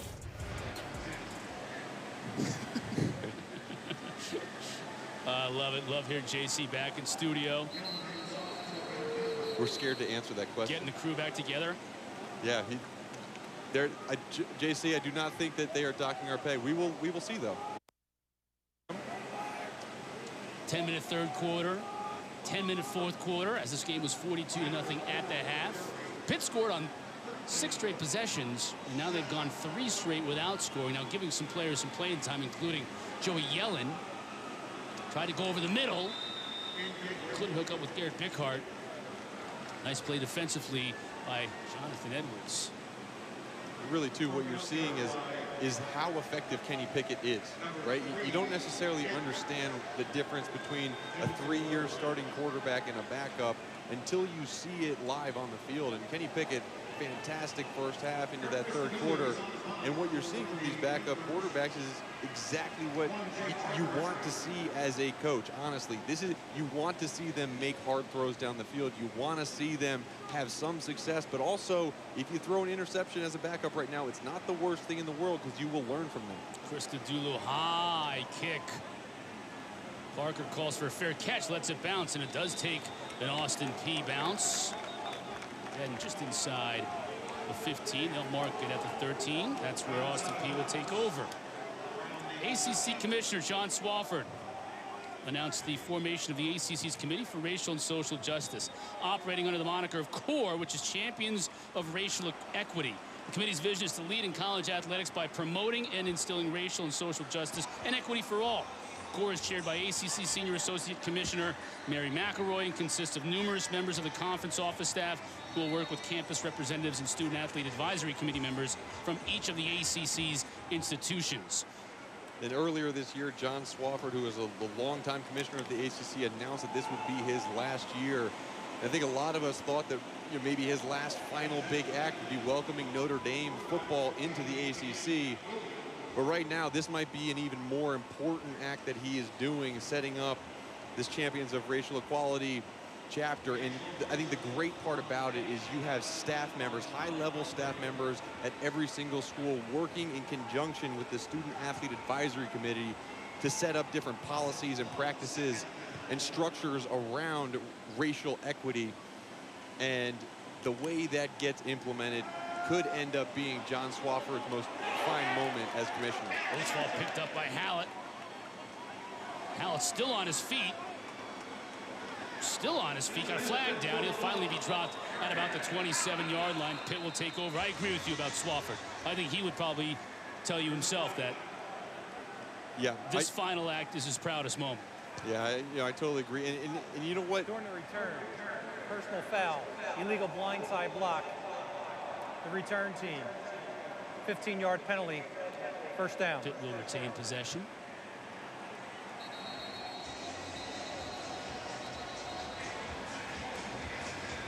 We got some little turnover basketball going on. Number 90 of Pitt.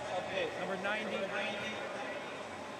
All right, we got some turnover basketball. Yeah, turnover slam dunk. They had it last year. It's hard to dunk when it's a moving target. Right. It's like, stop running away from me. Isn't that part of it, though? I mean, you have some of those games, the pop-a-shot games, where the basket is moving closer to you and then away from you. Part of the skill involved. I think DeMar Hamlin was just having too much fun with it. Made it hard for his buddy Eric Hallett. Well, remember Hallett dropped one earlier in this half. Maybe that's why. Yeah, he made up for it a little Here bit there. Here he goes. Oh, see, he did. Yeah, he missed. Oh, he made it. He right-handed windmill. Yeah, he got blocked on the first one by his own teammate. Patrick Jones congratulating him on the dunk. And more importantly, on creating the turnover. Gets the ball back to the Panthers. Number 17 in the game, a quarterback for Pitt, Davis Bevel. He and Yellen have been going back and forth here in the second half. Yeah, and he whipped that ball out there. Love his upside and potential in that second string quarterback role. Taking over for Kenny Pickett, who had a very successful first half at the quarterback spot for Pitt.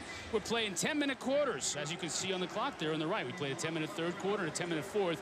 Game was 42-0 at the half. Both teams mutually agreed that that would be the best course of action here for the remainder of the game. And that is not going to be a big play as it was blown up. Big play defensively for Austin Peay.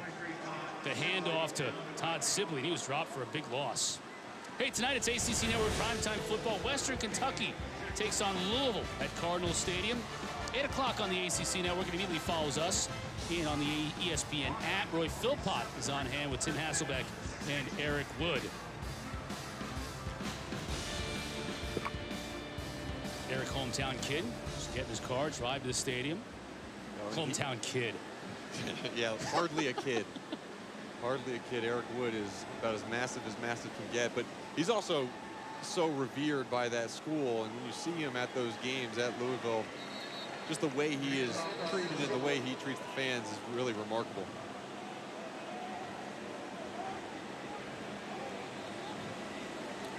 Where's Martin on the stop for Austin Peay, bringing up 4th down. Pitt's offense is kind of run aground, but it's understandable, Mark. They have Pat Narduzzi is trying to play just about everybody on the roster today, getting everybody some PT. Kirk Christodoulou, who didn't punt at all in the first half, getting a little bit of a workout here in the second. Working on ending it inside the 5, and it takes a bad bounce for him into the end zone. If they do, they're going to do it without Rashad Weaver. According to his Twitter account, before the game, Mark, we got word that he had tested positive for COVID and that he wouldn't suit up for today, along with 6 of his teammates. But yet the team has played very well on the defensive side of the ball, even without him. Yeah, and the tweets really signified that he had conflicting results from different companies. So I think it's something that was frustrating for him not being able to return, especially because he missed all of last season with a knee injury. And when we talked to some of the players on Pitt's team, they said that last year, right around this time actually, losing both Rashad Weaver and Keyshawn Camp was so devastating. It almost felt like they couldn't continue practice. Those two had such a presence on this football team. Today they are playing without both those guys again, and it seems like that's probably due to, according to Rashad Weaver's tweet, COVID-19 related issues. And Pitt, obviously, with the protocol. Yeah, well, here is the protocol. They get tested, all these Pitt players and support staff, okay, 200 of them, including student managers, assistant trainers. Anybody who comes in contact with the program will get tested on Sunday afternoon. They'll also get tested on Wednesday and then on Friday. So they're getting tested 3 times a week. It's asking a lot of these players to really adapt their behavior, to stay safe. Pitt is going back to a hybrid online and in the classroom next week. Most of these football players will remain getting their education completely online. Kenny Pickett told me that he's not going back in the classroom. But again, there are people associated with the program who will go back. And I think curtailing what's going on at night is really the critical part of keeping football alive this fall. Cam Williams at a quarterback now for Austin Peay. The Governors picking up their first down since the first quarter. You talk about the responsibility of doing things the right way. Narduzzi says you got to do it that way, D-A-T. Details, accountability, together. And that's what they harped on every single day throughout this offseason so that they could be ready to play football in September. I think successful teams, I think they're going to stick to the discipline. I think when a team goes 0-4, 0-5, you're going to start to see some fractures. I also think that you're more susceptible to guys lower on the roster, maybe guys who don't play. Cam Williams gets belted as he tried to get rid of it. It's an incomplete pass. Chris, Coach Narduzzi told us he's addressing it every single. His hand was going forward. Incomplete pass. And Nate Temple got in on the quarterback. Go ahead, Q. Yeah, this Coach Narduzzi and his staff just emphasizing their safety and making the right decisions and sacrificing and being disciplined every single day to his team. Well, you know, Nate Temple doesn't get to play very often, Mark. Love that play. A quarterback, dead to rights. And he's a true freshman. I think that one of the things that is different this year with true freshmen, really with anyone, is the fact that there is no 4-game limit, no 4-game redshirt limit. Any single person who plays football this year can play this entire season and really forego the discount of eligibility. They can have another year. Play of the game, offense. 5-yard penalty, 4th down. So that, you know, that holds true for freshmen, that we don't have to redshirt, but that also holds true for seniors, fifth-year seniors. I mean, you can come back for another year regardless of what happens this year. There's a look at Temple. Forced that errant pass on that last 3rd down. Cole Deeds, who's gotten the workout in, back to punt for Austin Peay after they march off the 5-yard delay of game penalty. 6:53 left to go in this 4th quarter. We played a 10-minute 3rd quarter. We're playing a 10-minute 4th. With Pittsburgh up 42-0. That was the halftime score here. And the punt is blocked. Blocked and picked up by the Panthers, and they'll add to that 42-0 score. Wow, what a play. Pat Narduzzi was so excited about his special teams and the buy-in on special teams from really his entire team. It was an area that they knew they needed to improve on from last year. And another one of those running backs playing special teams. This is Sibley, who scored a touchdown on the ground in the 1st quarter, and he could have taken the ball off of Deeds' toe. Pretty much did. And he blocked it with one hand. When you're teaching special teams punt rushers how to block a punt, you say take your fingertips to the toe of the kicker, and he did just that, kept his head down. And fun stat, our special teams coach always used to throw at us, is half the punts blocked in the NFL every year are with one hand, and that one fit the bill. Before the snap, timeout was called. Pitt. Their 1st of the half. Coach Narduzzi calling a timeout. He wants to get another kicker in the game. Wants to get everybody playing time today. 30-second timeout. So Kessman, who's a 4-year starter, he'll go sit on the bench, and we'll get a chance to see Ben Sauls, freshman from Tip City, Ohio. They're icing their own kicker here, the lefty freshman. I know the freshman's got a coming lot in. of time to think about it now. A lot of pressure with this PAT. His team's only up with 48 points. I feel like Tip City is a pretty good name for a bar. Tip's a restaurant. You know what his high school? All the tips. His high school in Tip City was Tippecanoe. There you go, Tippecanoe. Tippecanoe and Tyler too. Or Tippecanoe. Q's the only one here, the only other person here old enough to know what Tippecanoe and Tyler 2 is.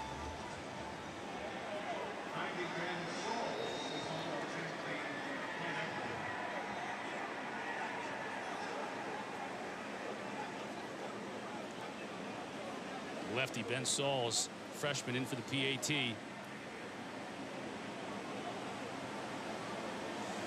Bad snap. Sauls is picking it up. And he wasn't able to get anything going. Always got to be ready. No whistles. Finally, we get the whistle. Wow. Try for point is no good. And Sauls is going to have to wait to score his first point as a Pitt Panther. And who comes up with it? Patrick Jones. Block punt for a score. Pitt scoring every which way you can imagine. Today, the lead is 48. Positions in college football history. Yeah, I know. And when we were off camera, I asked you, who do you think was the best out of all those? And you can't pick. No, you could even throw Freilich in there. You can't discount him because of what he was as a college player and as a pro. Yeah, you look at all their pro careers, and especially Larry Fitzgerald with the longevity, he's still playing, but absolutely dominant players. And those are the type of players that these Pitt Panthers look to, that are on their walls and on the banners around their facility, of this is the way we do it. This is the way it has been done in the past. And Pickett comes into this year just a little over 3,000 yards behind Dan Marino for second all-time on the Pitt passing list. So he has a chance to catch Marino. He'll never catch Alex Van Pelt. Van Pelt is the leader with over 11,000 career passing yards. So that's out of the question. But Pickett certainly could have his sights set on Marino, and that would be a nice little feather in his cap. 48-0. Pitt right now on top. About 6.5 minutes left to go in this one. An opportunity for Cam Williams, and he's just under fire right now. Ball might have come out as well, but looks like he was able to hang on to it, but number 50 for Pitt was able to get in. Jason Collier. No, I'm sorry, that's Dayon Hayes, defensive lineman. Dayon Hayes, he's from Pittsburgh, Westinghouse High School, right around the corner. You see him on the left side of your screen. Really miscommunication up front by the offensive line, but sure did punish the quarterback when he got back there. Another freshman getting action.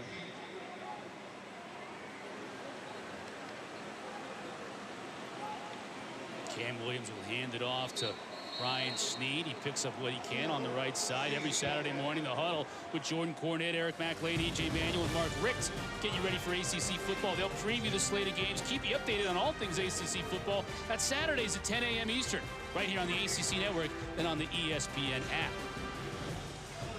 There's going to be so much news this season on a weekly basis. Saturday mornings, it's going to be like, okay, who's playing this week? Who's out? Who's in?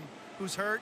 Who disappeared? I mean, it's really going to be an amazing news year, game to game. The other thing, too, is every single week, you think about the ACC, they have one non-conference game and 10 conference games. So a lot of these non-conference games are they're taking care of them on the schedule in the first couple of weeks. So we get into October, every week it's going to be a full slate of ACC versus ACC games. Yeah, you're going to see that. And I think, unfortunately, right now, you've already seen some of these games be bumped back because of report of outbreaks at Virginia Tech just this week. Bumped that Virginia Tech-Virginia game back. And pretty soon, if a lot of these get bumped back, you're going to run out of spots to put them. Right. Meaning that you probably got to get off to a good start. And I look at Pitt's schedule. I think they can get off to a great start this year. I think the tougher games are on the back half of their schedule. Deeds fumbles it out. He's going to run with it. No, he is going to get a kickoff. Right into the defender. Now Pitt can return this kick. Oh, my goodness inside the gracious. 5. Wow. Brandon George, the punt was right into Brandon George's breadbasket. He was able to pick up the kick and return it to the 2-yard line. Oh, man. Well, it's just a disaster for Austin Peay here. Deeds drops the punt. Now he's got no choice but to run with it. Says, hey, I can get a kickoff, but he couldn't get it high enough to get it over Brandon George.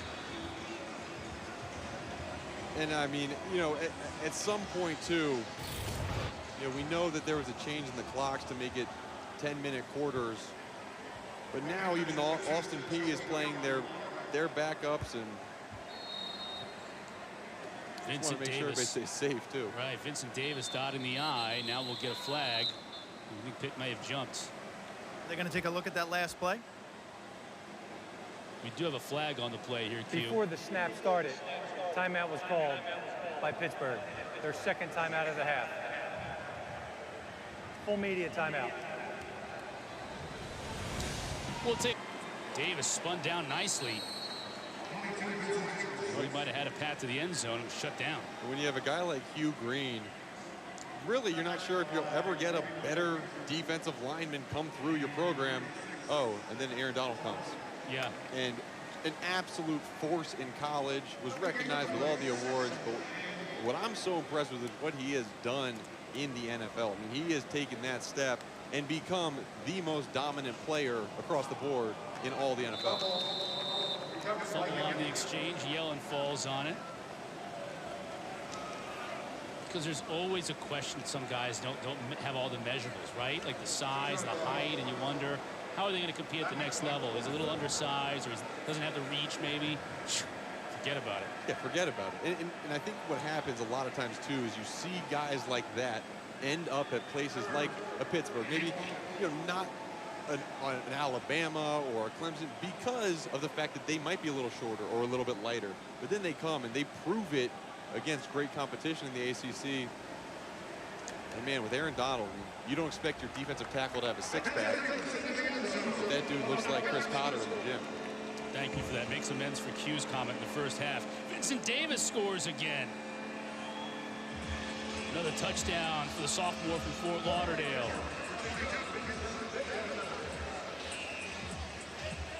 Despite the fact that we have no crowd here, Vincent Davis plays it up for the crowd. Do have a DJ, though, and you got to give props to that DJ all day long. He's kept everybody pretty hyped. I think he was talking to the All-State Sure Hands banner. It's the only thing back there in that end zone stands. Now the freshman again. Another opportunity for the PAT. Right on the money this time. Ben Sauls. Snap, hold, and try. All good. 55-0 Pitt. Vincent Davis with a couple of touchdowns himself. 55-0 Pitt on top here with 3:10 left to go in this contest. Parker going to be able to return this one 3 yards deep. He's taking it out. Just outside the 20, and Austin Peay will take over from there. Tonight it's ACC Network primetime football. Western Kentucky takes on Louisville at Cardinal Stadium. 8 o'clock on the ACC Network and on the ESPN app. It's after us, and after we sit at the studio in Jordan Cornette for a little bit. Roy Philpott, Tim Hasselbeck, and Eric Wood will be on hand. Western Kentucky's played Louisville the last couple of years and played them tough. So let's see what the Hilltoppers can do tonight. That Louisville team, though, is fun to watch. A lot of weapons. Yeah, and you get a lot of those Western Kentucky guys that maybe wanted to go to Louisville, in-state guys. So, playing with a little bit of chip on their shoulder, and gosh, excited to see the firepower offensively that Louisville has. Governors keeping it on the ground. C.J. Evans, who in his first carry of his college career, number 23 there, true freshman, went 75 yards 2 weeks ago against Central Arkansas. First career carry. The first offensive play in college football in the 2020 season. I would say the real estate has been a little tougher to come by here today for Evans on the receiving end of that pass. And he gets gang tackled at about the 25. No gain. Let's see Evans here. Imagine. True freshman. Call is for you. You're nervous. You know you're going to get the football. Going out of that X bone mark, and he's gone. Yeah, and you lay in bed dreaming about playing college football and what your first carry is going to be like. I'm sure it was a lot like that actual play. But it's interesting, the flex bones seem to work well for them in that first game. We haven't seen it at all tonight. But not much going on offense, obviously. But when you look at the future for C.J. Evans, it's a future that is bright. Lost their 3 top running backs from last year. Transferred Brian Snead in from Iowa Western. And then C.J. Evans, a true freshman, going to carry most of the load in the backfield this fall. Williams out to Parker. They'll lose a yard on that pitch and catch. John Petrushin, number 0 on the tackle. 0, I know some people aren't used to seeing number 0s out there. Can debate on whether it's even a number or a null set or a lack of number. Remember Kenny Burrow used to wear 00 for the Houston Oilers. Yeah, the absence of a number too. But it's now legal in college football, and single digits are so popular, might as well add another one. A lot of places you have to earn a single digit. A.J. Woods defending on that pass. There's a good look at Petrushin. Senior from Lower Borough, Pennsylvania. I'm sure a senior says if senior wants 0, he gets the first crack at it. Yes.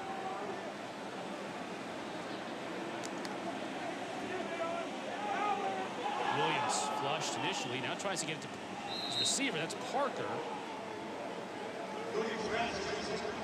Does make the catch. Might be Jordan Pollard. Check that, number 7. Haven't had an opportunity to call Pollard's name very much. Big-time basketball player. Offensive coordinator Tim Zetz was talking about all the dunks that kid used to have in his basketball days. A lot of hops. Going him again. Go up and get up and go after this one. Can't get that high. He did a nice job on that play, getting off the press coverage. Yeah, he did. You know, these are reps. These are live reps. And I think, you know, what they saw from Jordan Pollard last week, especially with D'Angelo Wilson down, he had to step up and make some plays. And he made a couple really good catches against Central Arkansas. Ball away from his body, adjusting in the air to the reception. He's a bright spot for this team going down the line in the future as well. Yeah, if that ball was thrown with a little more arc, a little more air under it, you give that basketball player a chance to make a play on it. Flag on the play. Let's check it. There's no foul for illegal substitution on the play. Pollard was second down. Sorry about that, Jerry. Pollard was able to get off the field, so we'll play second down and 10. Good reps here for Cam Williams, too, the junior from Memphis, Tennessee. Been in this program and in this offense for a couple of years. Very familiar with it. Completes that one to Benico Harley. Makes a couple of moves, gets out of bounds. Close to the first down marker. Looks like he's going to be a couple of yards shy. And we asked Tim Zetz, the offensive coordinator, about Cam Williams, and he's a really balanced player. You know, he runs the ball well, he throws the ball well, he's consistent. And you're seeing some of that here. Nice, accurate passes, zip the ball to his receivers. 2-minute drill, too. Who knows when he's going to have to use this at some point in time in the future. You just see why Austin Peay is a winning program. They won 11 games last year, quarterfinalists in FCS. Just the way they're approaching the end of this game, the scoreboard doesn't matter. They're just operating at a high level, executing, not playing the scoreboard. I'm just impressed by the way they finished this game for this interim head coach. Austin Peay. The first time out of the half. 30-second timeout.